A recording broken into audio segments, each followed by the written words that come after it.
El nazismo fue una de las mayores catástrofes que han asolado Europa desde los tiempos de la peste negra, dejando tras de sí un continente devastado y millones de muertos. Sin embargo, pocos saben que tras estos acontecimientos históricos hay una trastienda donde la irracionalidad y la magia son las protagonistas. Un mundo de ocultismo, superstición y sociedades secretas.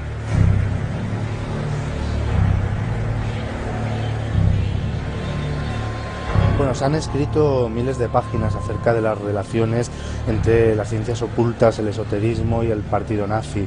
Y quizás se ha exagerado, se ha tendido un poco a inflar esta relación, a veces basándose más en la leyenda o en los rumores que en los hechos verdaderos. No obstante, sí es cierto que hay una relación importante entre las ciencias ocultas, el esoterismo y sobre todo ciertas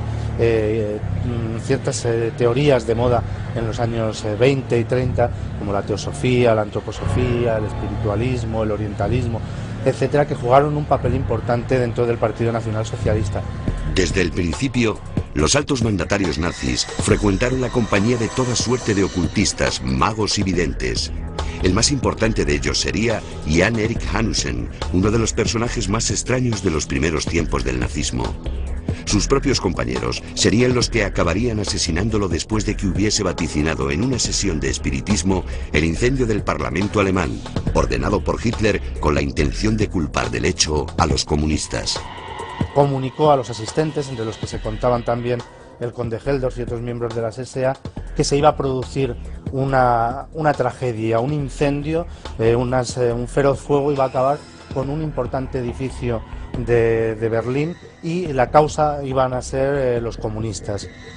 Lógicamente, cuando poco más o menos un día después arde el Reichstag, el partido nazi achaca la causa de este incendio a la intervención de Marinus van der Lubbe, un militante comunista holandés, ayudado por otros comunistas, y esto da pie además a que el recién ascendido canciller Adolf Hitler pueda prácticamente hacerse con el poder total, ¿no?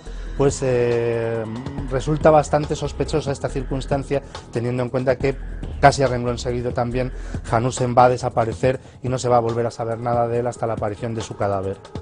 Las inquietudes ocultistas de los dirigentes nazis quedaron fielmente plasmadas en el que fuera su principal instrumento de terror, las SS, una organización esotérica creada a imagen y semejanza de las antiguas órdenes de caballería.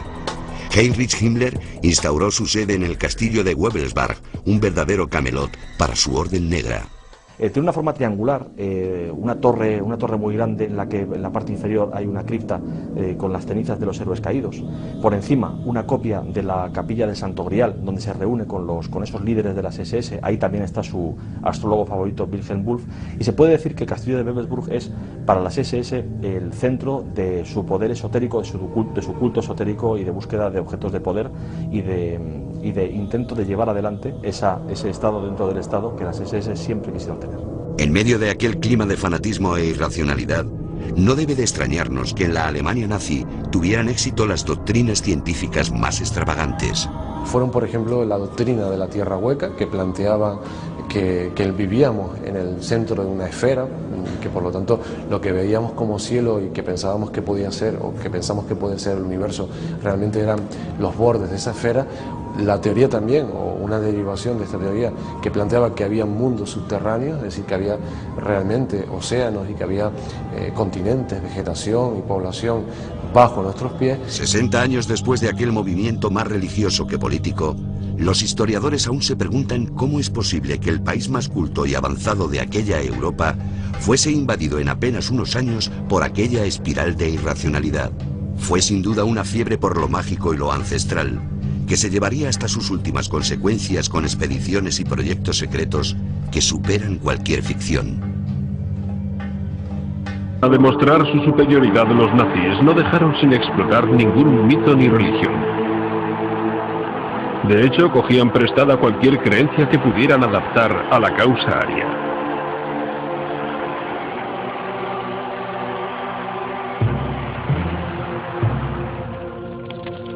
Como base de la nueva fe, Hitler necesitaba eliminar las religiones que competían con él.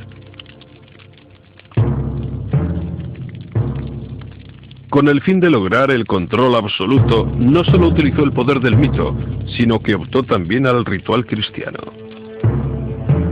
Su círculo más íntimo, que tenía estrechos vínculos con lo oculto, le ayudaría a conseguir dicho objetivo. Pero antes de que pudieran ser destruidos todos, algunos sacerdotes escaparon por el mar. Y con el paso del tiempo, llegaron a las altas cimas del Tíbet. Aquellos sacerdotes fugados, que los místicos creían eran la raza original de los hombres diosarios, se decía eran los antepasados de todos los pueblos indios y europeos. La tierra se llamaba Atlántida.